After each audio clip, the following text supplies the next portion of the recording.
श्रीं क्लीं श्रीं कुबेराय अष्टलक्ष्मी मम गृहे धनं पूरय पूरय नमः।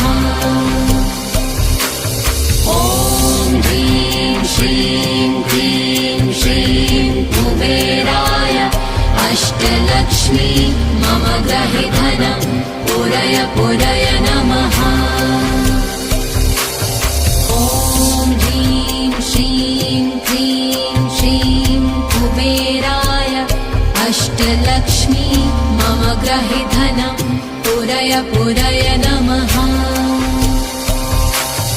ॐ ह्रीं श्रीं क्लीं श्रीं कुबेराय अष्टलक्ष्मी मम गृहे धनं पूरय पूरय नमः।